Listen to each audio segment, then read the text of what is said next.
Remember the golden age of gaming? The pixelated adventures, the 8-bit soundtracks, and the thrill of discovering hidden secrets? Well, what if you could relive those moments anytime, anywhere? Introducing the R36 Max Retro Handheld Gaming Console, your portal to over 18,000 classic games. Designed for the modern gamer with a love for nostalgia, the R36 Max combines cutting-edge technology with timeless gameplay. Let's talk design. The R36 Max boasts a 4.0-inch IPS Full HD display with a 720 by 720 resolution, delivering crisp and vibrant visuals. Whether you're battling through Super Mario Bros. Or exploring The Legend of Zelda, every detail pops. Preloaded with over 18,000 games spanning multiple platforms from NES and Super Nintendo to PlayStation 1 and beyond, the R36 Max ensures that your favorite classics are always at your fingertips. Powered by the RK3326 CPU and Mali G31 MP2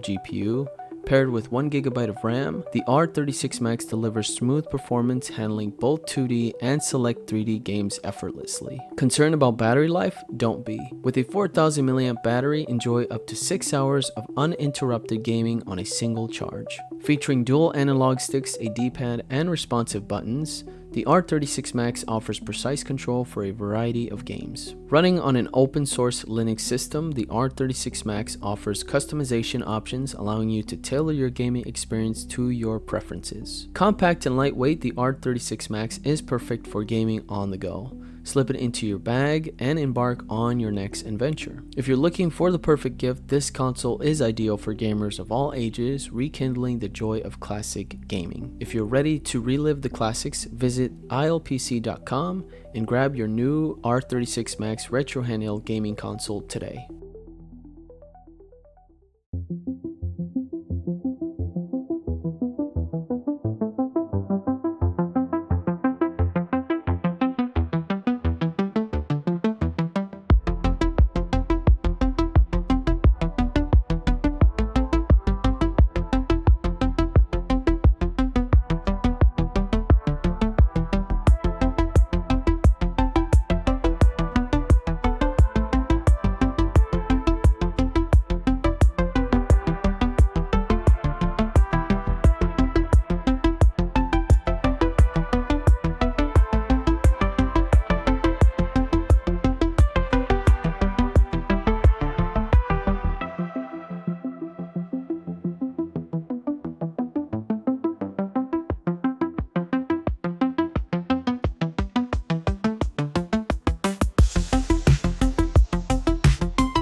Hey everybody, welcome back to a new video, and today we're going to be reviewing the R36 Max gaming console.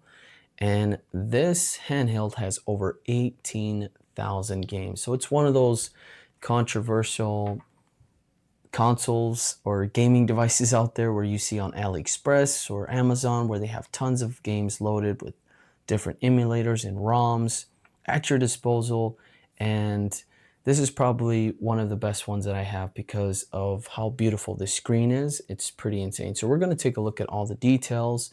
We're going to do the unboxing and see what's included in something like this. And if you're interested in picking something like this up, I'll have links in the description as always. So let's get into it.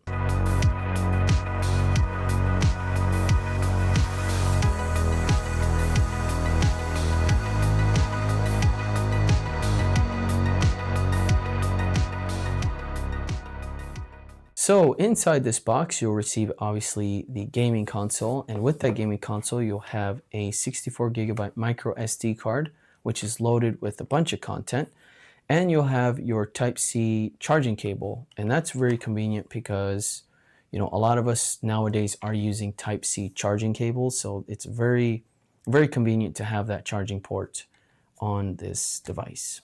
Now, thanks to PC for sending me this beautiful console, and I really like the translucent black. It gives it really nice retro look to it. And they have a variety of different colors, so if you're interested in something else, they do have white, red, gray, and blue. They also sent me this pretty nice case with the gaming console, and it has some kind of like carbon fiber style to it with a keychain holder on the side, which is nice and convenient to protect your console when you're traveling. So that is very, very nice. Also, one of the most important things that a lot of people don't really consider is the instruction manual. The reason why this is important is because there's going to be a combination of keys that you'll have to press to access certain hidden menus and also to exit the game, which is very important. Now, consoles like this, for someone that's not very familiar with, you will have to go through the instruction manual to understand how this product works, because it's not your everyday kind of console where you can just pop in a game and go. This thing is loaded with a ton of stuff, so you have to understand how these emulators work. So if you're not familiar with how emulators work or how ROMs work, you know, trying to get to access with cheats or exiting the game instead of powering it off completely, all you have to do is hit a combination of keys to access that menu, and that way you can look at how to restart the game, to quit the game, look at cheats, save your state, load your state, etc. So at first, I wasn't really fond of the 720 by 720 screen. I thought it looked a little bit awkward and too square. I'm typically used to the widescreen type of consoles like the Steam Deck, the PSP, or the TrimUI Smart. But this one worked out pretty good. It's just like a Gameboy that's on steroids or something, you know, like the screen is pretty immaculate. It's beautiful, the IPS screen, and not only that, but the lens that's on top of it just makes the colors pop, and it's very crispy looking. So I'm really, really satisfied with the console, and I'm very happy to have it part of my collection. And another thing I'd like to note too was that the analogs were pretty solid. I really like how they feel, and they feel pretty premium in my opinion. And they're very, very responsive. The only thing I probably would say that I don't like is the heart select and start buttons. They kind of look awkward and doesn't really match or go with the flow of the console. For example, like I do like the fidget spinner in the middle, the little soccer fidget spinner, and even the funny, quirky, I don't know, the audio hole as a soccer field. I think that's kind of weird and awkward, but it works. It does its job. But I would prefer to have it just a typical, you know, sound hole or audio hole, you know, your little circles here and there. But overall, it's not too bad. Also, the grip on the back is pretty solid. It's very nice. I like how it just sits in my hands perfectly. And I was playing on this thing for hours last night in my bed, and I had no type of strain on my hands, which I typically have with something that's kind of flat, like a PSP or something. Now, some of the downsides I would say is, like I said, if you're not familiar with emulators and how these things work, you will have to map some of the buttons, like the Dreamcast emulator. Some of the buttons were not working very well. The Nintendo 64, some of the games were very choppy and not running at full frames, and it was kind of annoying.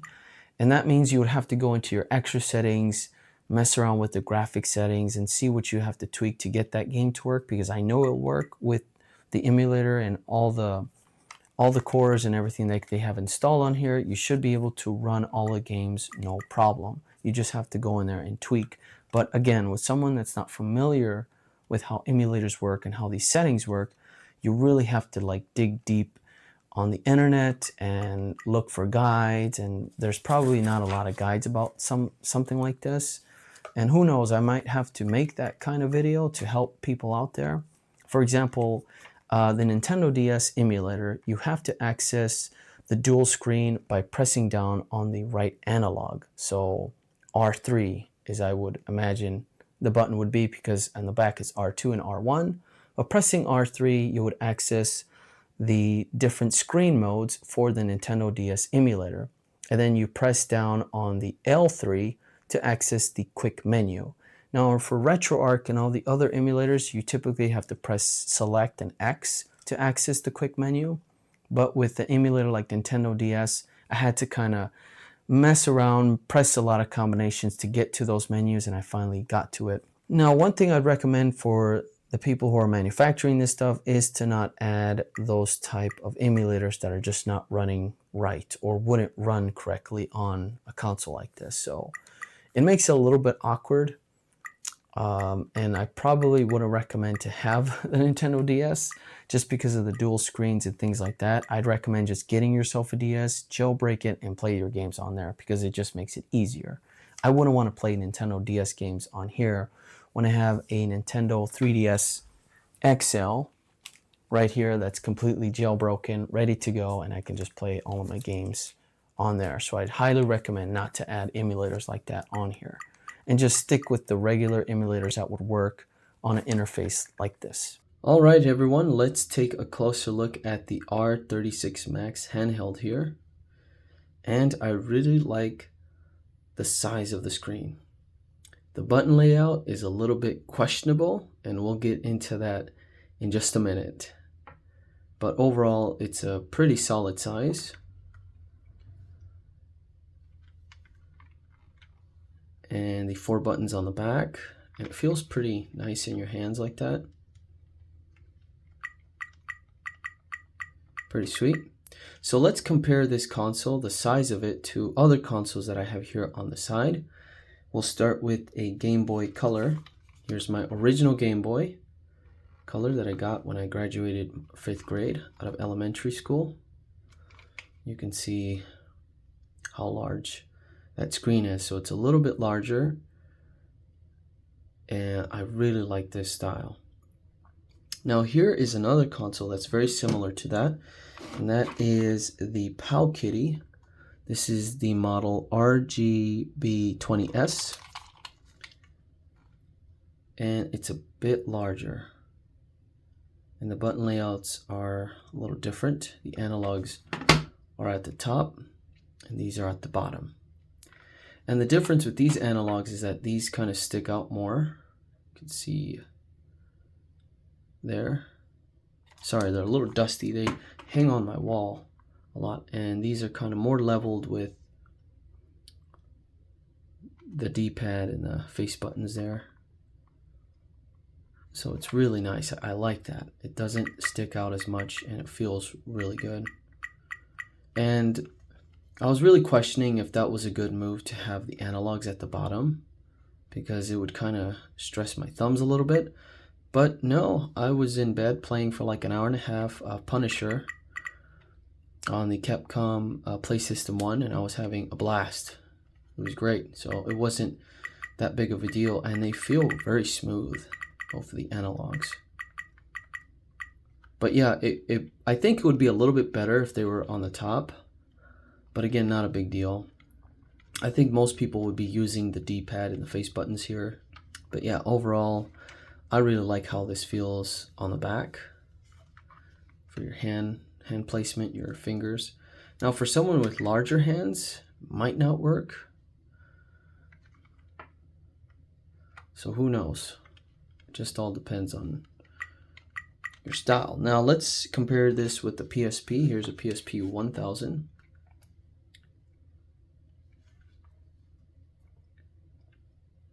Let's see how big that is right there. PSP 1000, right? And here is another one of these retro consoles. This is the Powkiddy RGB 10 Max 3. This has a much larger screen on the wider side.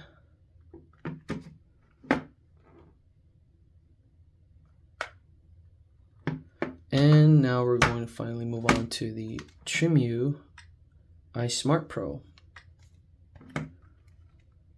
This one is one of my favorite consoles. And pretty decent size, you can see there. So let's move on to the button layout. And it sticks out like a sore thumb. The random soccer ball in the middle of this device, and the soccer field. That's the audio hole, so that's where all the audio comes out of one speaker. And the soccer ball is basically a small fidget spinner. It's just to mess around with when you're waiting for your games to load. It doesn't really do much, but other than to mess around with. And I was waiting for my emulators to load, and this was kind of fun to mess around with. It's very smooth. It's, you know, not a big deal, but would it be a lot cleaner if this wasn't there and they changed the audio holes? Possibly, to make it more aesthetically pleasing. And the buttons here, the select and start, are hearts, shaped in hearts. I think they could have done a lot better if it was just like a circle, or, you know, your standard select and start button. I don't think you need to do anything special with those buttons. But yeah, a couple of hearts, no big deal. And the D-pad feels pretty solid. No complaints there. Now, as for these buttons here, face buttons, they are not flat. So they have a little bit of texture to them, and a way for your fingers to kind of sit on there pretty nicely. Now, it does get annoying when you're like playing fighting games, like when you're trying to hit combos and stuff. It kind of feels weird. I'd rather have the more flat face buttons. But again, overall, not a big deal. I'm not too picky when it comes to that, as long as it functions and it works as intended. And the analogs just feel great.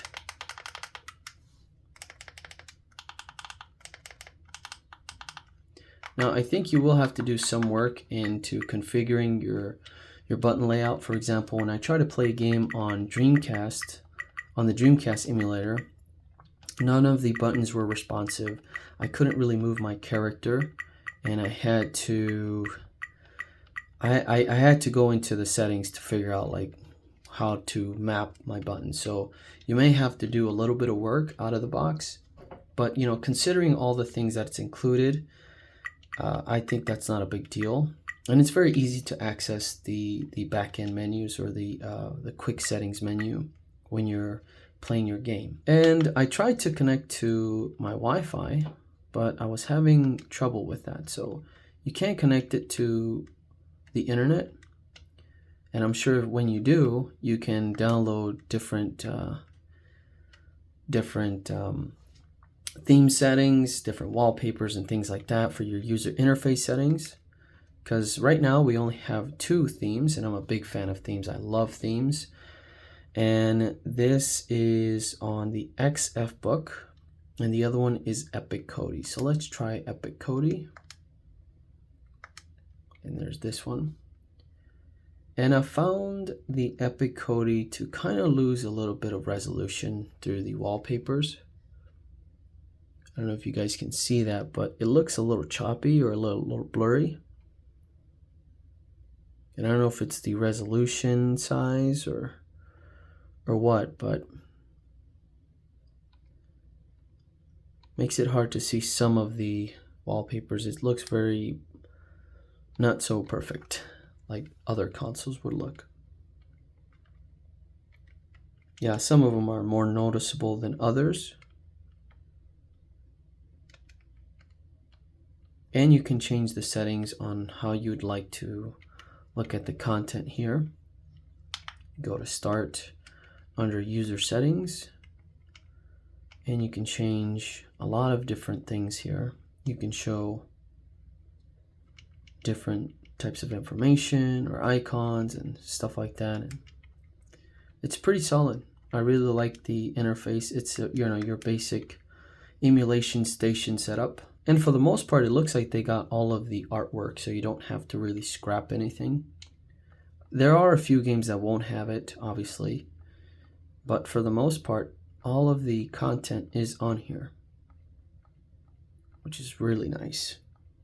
I like that a lot. But yeah, this console right now has over 18,000 games. Going back into the main menu, you have all sorts of different settings, from sound, controller, user interface, game settings, system settings, and game collection settings. So there's a ton of things you can go in here and mess around with. And it's pretty solid. You get a lot out of this box. And there's just a lot of things to mess around with, but be very careful. Make sure to read the instructions, because this is going to be very important for someone that's not very familiar with how these kind of systems work, especially when getting into like exiting out of a game. It's not simply just pressing the start button and then just quitting the game and going back to the main menu. There's going to be different combination keys that you'll have to input to bring up different options, like the factory data reset. Yeah, you don't want to do that. Pause the game, exit the game, and enter the quick select menu, or the RA menu is what they call it here. But for the most part, it's your quick menu settings in RetroArch. But yeah, there's a ton of information here, a lot of great stuff. So if you are curious and you don't know what to do, this is your go-to. This is what you want to look at always. Let's move on to all of the emulators and all the games included on this console. We have Amstrad CPC. This one has 27 games. Capcom Play System 1, 32 games. Capcom Play System 2, 37 games. Capcom Play System 3, 4 games. MAME, over 1,700 games. Atari 2600, 31 games. TurboGrafx 16, 359 games. Family Computer, 1,634 games. Super Famicom, 3,970 games.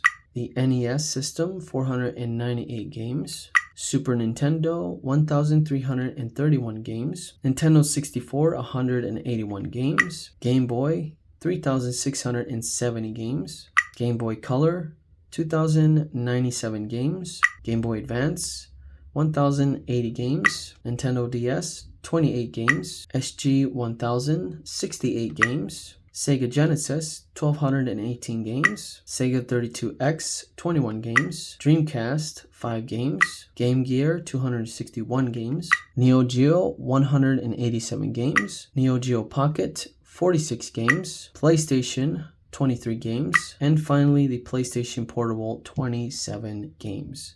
So now let's get into some gameplay.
Damn. Yeah.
That is my review and my product video for the R36 Max. Again, it was a pleasure to have this console here and have it part of my collection, and I could showcase it more throughout the future videos and just compare them with other different consoles. I think it's a lot of fun to have these types of consoles to kind of do some kind of console wars and see what runs better. But again, this was just so much fun, and I actually have 4 more that came in from the same guys that we're going to be doing here in the next month or so. So thank you all so much for watching. If you enjoyed it, please give it a thumbs up, and I'll catch you guys on the next one. Peace.